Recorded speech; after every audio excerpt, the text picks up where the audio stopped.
Keith Richards has been working for the past 6 decades alongside Mick Jagger, one of the greatest singers and songwriters of all time.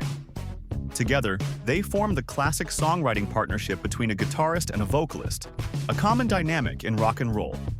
The Rolling Stones were among the leading bands of the British invasion, which conquered the world with its music in the 1960s.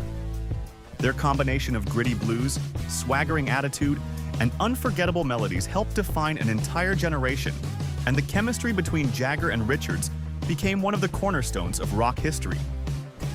Few duos have managed to sustain such a long and influential partnership, and even fewer have continued to perform with such energy and relevance decades later.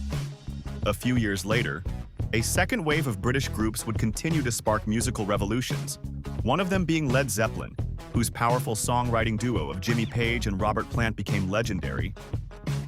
While the Rolling Stones embodied the raw, streetwise side of rock, Led Zeppelin took the genre into grander, heavier, and more mystical territory. Their fusion of blues, hard rock, and folk influences reshaped the sound of modern music and inspired countless bands in the decades that followed.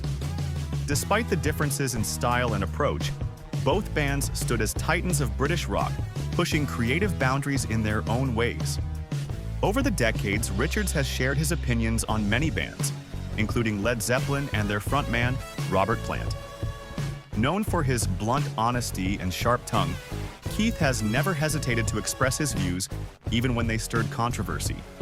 He has often emphasized authenticity and musicality over theatrics, a perspective that colors his opinions about other musicians.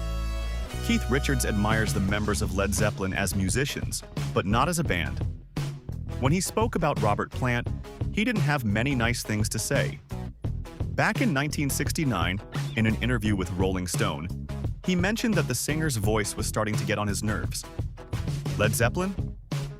I played their album quite a few times when I first got it, but then the guy's voice started to get on my nerves. I don't know why. Maybe he's a little too acrobatic. But Jimmy Page is a great guitar player, and a very respected one, Keith Richards said. A couple of decades later, the musician said that Led Zeppelin's sound was hollow and revealed that he preferred Plant's solo career, appreciating the maturity and restraint that came with it.